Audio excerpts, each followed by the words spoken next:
हरे कृष्ण। तो आज के इस कोट में श्री प्रभुपाद कहते हैं कि अगर कोई व्यक्ति निरंतर अपने हृदय में कृष्ण को स्थापित करके उसे ढोता हो तो वो जहाँ कहीं भी जाएगा उस स्थान को तीर्थ बना देगा। वास्तव में जो वैष्णव होते हैं, जो भगवान के शुद्ध भक्त होते हैं, जो सदैव भगवान का चिंतन करते हैं, और भगवान कहते हैं कि मैं भी ऐसे भक्तों का चिंतन करता हूँ। तुम्हारा हृदय सदा गोविंद विश्राम, गोविंद कहे न मोर वैष्णव प्राण। गोविंद कहता है कि वैष्णव मेरे प्राण है, और वैष्णव कहते हैं कि गोविंद मेरा जीवन है।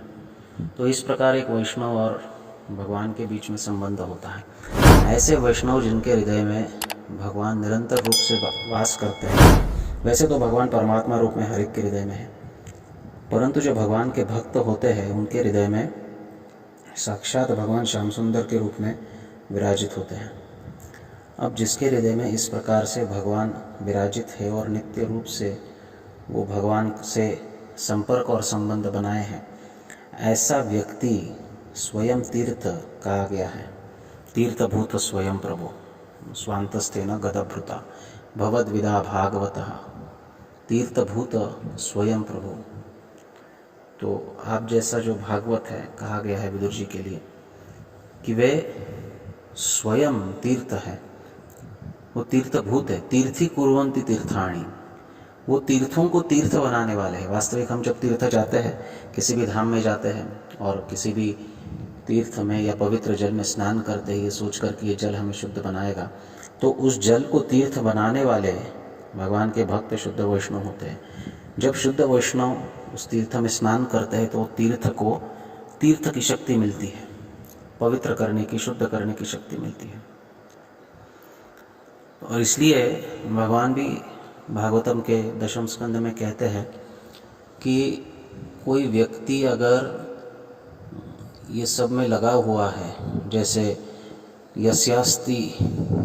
यस्यात्म बुद्धि गुणपेत्र धातु के स्वधि कलत्रादिषु भौम इज्जति, अगर कोई इस शरीर में ही संपूर्ण चेतना लगाया है, इस शरीर के संबंधों में संपूर्ण चेतना लगाया है, या फिर पृथ्वी के विकार मूर्ति के पूजन में चेतना लगाया है, सलिले न कर हिचित, और नाना प्रकार के तीर्थों में ही यत तीर्थ बुद्धि सलीले, और उसकी तीर्थ बुद्धि केवल सलील में है, जल में है तीर्थ के, और न कर हिचित जनेशु अभिज्ञेशु, लेकिन मुझे जानने वाले मेरे अभिज्ञ जो जन है, मेरे भक्त है, उसमें उसका बिल्कुल भी भाव नहीं है।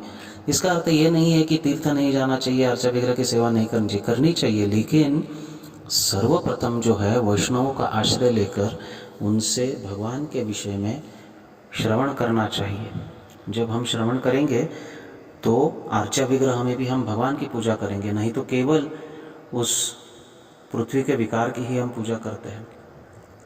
कभी कभी विग्रह सेवा करते करते हम इतने मैकेनिकल हो जाते हैं, उसमें आनंद और रस नहीं आता है। तो जब हम वैष्णवों के साथ बैठकर श्रवण करेंगे, कीर्तन करेंगे, तो सेवा में आनंद आएगा, उस विग्रह में हम भगवान का दर्शन कर पाएंगे, उस तीर्थ में स्नान करते हुए भगवान का स्मरण होगा।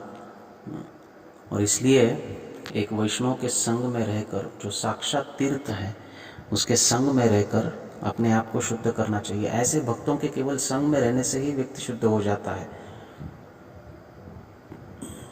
तो एक भजन में कहा गया है कि गंगारा परश होइले पश्चाते पावन, दर्शन पवित्र करी यही तुम्हारा गुण। गंगा को स्पर्श करने के पश्चात व्यक्ति पवित्र होता है, पावन होता है, लेकिन वैष्णव का केवल दर्शन मात्र ही हमें शुद्ध बना सकता है। इसलिए वैष्णव के संग में उनका सान्निध्य प्राप्त करना। सान्निध्य प्राप्त करने का अर्थ है सन्निधि।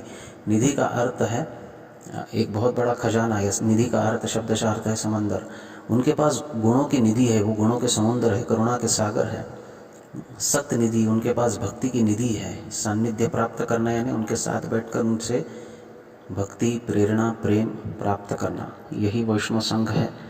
और ऐसे वैष्णवों का दर्शन, उनका संग हमारे जीवन को सार्थक कर सकता है। हरे कृष्ण।